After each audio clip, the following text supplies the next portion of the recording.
by divine right. And yet our realm is far from holy.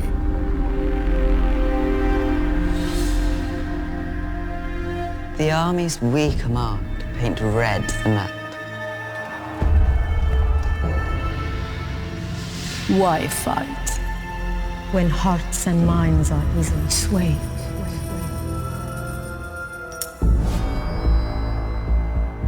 The realm is ours only when our enemies lie dead. Patience and time will beget our gain. We are stability. Dignity. And authority. We bear the weight of pain. End of defeat. Greatness shall ever define us. And we shall never Be forgotten. Forgotten. So, How will you Shape Your realm, How will you Make history. make history. make history.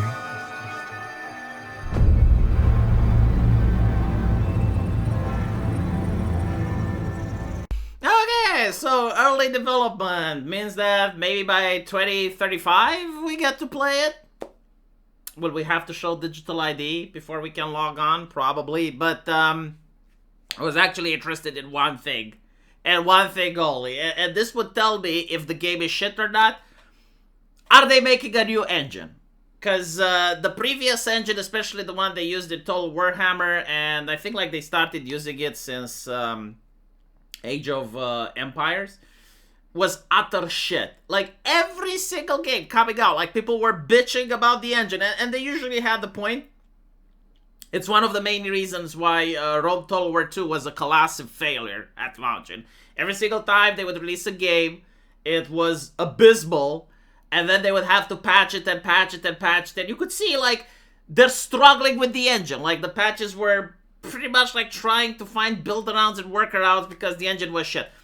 And so this game actually does say, no, we're making a new engine, and hopefully it's going to be better. I don't know. At least they're not using Unreal, right? Like they're not using a default engine. They're making something in-house. People seem to be really excited about this. People want it historical and realistic. No magical nonsense. No women rulers. Realistic date when the Holy Roman Empire unites. Now, I did a little bit of digging. I tried to find out what do they say about the game. From the trailer here, I guess like they're implying there's different ways to play, right? So you can probably use marriages in order to unite with other kingdoms. You can just pay to pen the army in red. You can use subterfuge. So if they actually go with that and they have like a more of a Europaea Universalis approach, that would be fucking cool. Because definitely this game is going to be judged with other grand strategy games from the genre. And a lot of Total War Medieval fans, they are definitely fans of the big battles, but they're also fans of the world map. And if you can have more features, right?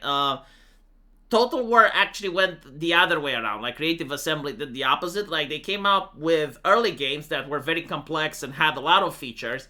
But then they tried appealing to the wider audience, and they tried streamlining their games. And I have no idea if they actually got more sales or they made more money or not, but I do know that the main community was extremely disappointed. Like, for instance, in the original Rome, you could have the Senate, and there were intrigues, and, in Total War 2, you had the Pope, and he would give you letters and shit. And I remember that when Rome Total War 2 came out, like, I don't know if they fixed it or not, but when the game was originally released, they completely removed a lot of these features. And it made the game very bland, and a lot of people were upset, among other issues. So hopefully they actually add these things here, because as we noticed with Europaea Universalis 5, which is an insanely complex game, and it does manage to sell. And so, like, people that enjoy grand strategy, they're autistic. They actually do like the flowcharts. They actually do like all of these things. I don't have, like, a lot of hope that they're going to make it complex, because if the previous Total War games are anything to go by, usually the grand strategy map is just basic bitch, and the complexity does happen in the battles. But it wasn't always like that. And so if they're going to make Medieval 3, I do hope that every single feature that's in Medieval 2 is going to be imported here. At least. We'll see, because so far they only talked about the fact that they want it to be a sandbox game where you can play as a country and you can follow history or you can make your own. And they also touched a little bit on the fact that you're going to have different eras. I don't know if they're going to go all the way to the gunpowder, but I do expect that they're going to follow the previous path of the same path of the previous game, where you started early medieval, and then you get the Mongols invasions, and you get the Black Death, and then you have like a little bit later on the era of colonization, where you can go into America and make some colonies there. And basically, the game ends before you reach the imperial stage, the colonial stage. But maybe they will make it a little bit bigger here. Like, that would be cool. If anything to go by on how they're making things, like, they would probably use DLC, right? So, like, they give you the base game, and then if you want a little bit more, you get the DLC. They did that with Medieval Napoleon, right? Like, you have the Empire game, and people, I mean, some enjoyed that, some didn't, but basically they released a new Napoleon DLC for people that wanted to play a little bit more. They did that with Shogun as well, I think. They released the era of gunpowder, right? Like the death of the samurai. Forgot exactly the title. So they're probably going to do something like this here.